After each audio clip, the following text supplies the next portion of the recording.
Hello YouTube, my name is Yvette and welcome to my channel Foster Parenting Made Easy. Today we're going to talk about meal planning. So we're going to put together a menu or show you how I go about putting together a menu to feed my foster kids. Now it's really important that you get a grasp of how you're going to do your meals because that could be really time consuming.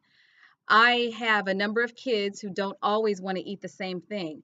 But in one of my other videos, I talked about budgeting for your groceries, and I told you how I buy things in bulk, like a large bag of rice, beans, pancake mix, oatmeal. I always get a huge bag of potatoes, 50-pound bag of potatoes. And from that, I'll make several dishes out of it. You know, potato salad, French fries, curly fries, mashed potatoes, the scallop potatoes, the cotto potatoes. I'll make potatoes that turn into potato burgers, where you get a big slab of a slice of potato, put lettuce, pickles, onions, tomato on it, and ketchup, mustard, mayo, or they like Thousand Island. It is delicious.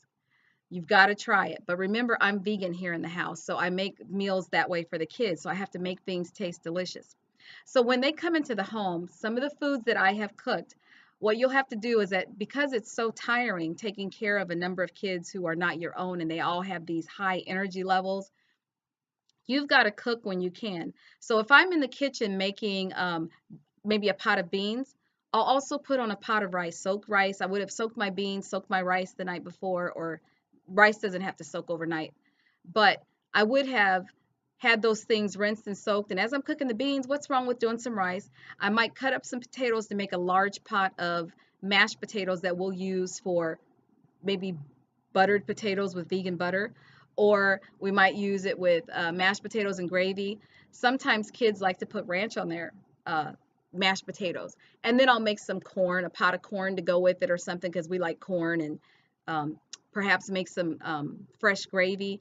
And all these things I'll cook, cool them down, and then put them in containers in the refrigerator. And then as the day goes by, I prepare menus for my kids. So they have what I would term a restaurant menu, but it's just my handwritten stuff that I do on 3x5 cards. So here's an example of what I had when I had younger kids in the house. I used to have ages 8 to 17 in the house, so I needed to have a variety of foods that appealed to all of them.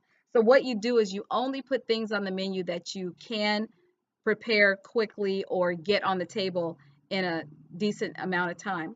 So I would make something like this, a menu where I would ask the kids, this is ramen noodles, but I actually don't get top ramen. I would actually go and get the noodles, make the noodles myself, make my own broth, and serve that to the kids because it's healthier. I might have salad with some croutons.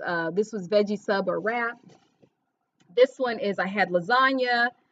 I can make a vegan version of lasagna and it's delicious. PB&J, and this one is burritos with chips. So that's what I had as a selection um for 1 week. Now I could have added on there nachos or a taco salad. Those kinds of things I could have done with those beans. Um, with the salad, they could have had a salad wrap. They could have had a veggie, well, we did have the veggie sub. So what you want to do, and I'm in the process of changing this menu now because I have older kids in and they eat different things. They like mac and cheese. They like spaghetti with their pasta. They're enjoying pizzas that we're making. I probably will keep the ramen noodles on. They like chili dogs with cheese, and they like French fries, fry the potato burgers. So I'll put those kinds of things on the menu. Normally, I don't do a menu for breakfast because I tend to cook the same thing for breakfast. Either we're having pancakes that I make from scratch, or they are having oatmeal, a nice hearty bowl of oatmeal, because I like to get them started with something really healthy in the morning. The menu that I just showed you would be something that I present to them during the day for snacks, for lunch, and for dinner. And it makes it so much fun, and they all have their meals tailored to them, and it takes me maybe 10 minutes to get the meal out to each one of them. I don't use a microwave because those things are not good for us. I heat everything up by the stove or a toaster oven. So in order to keep them satisfied, I might put a bowl of salad out for them, or maybe they can have chips and salsa while they wait, or a veggie platter with some ranch is always popular, and then they feel like they're getting an appetizer like they do when they're at a restaurant.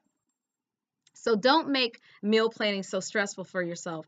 There are tips and tricks to making this work for you. So you cook when you're in the mood. The rest of the time, you're just reheating food. Okay? All right, until the next topic, we'll see you next time. And please subscribe because I want you to be the best foster parent that you can be because it's such a rewarding job. Take care. Bye-bye.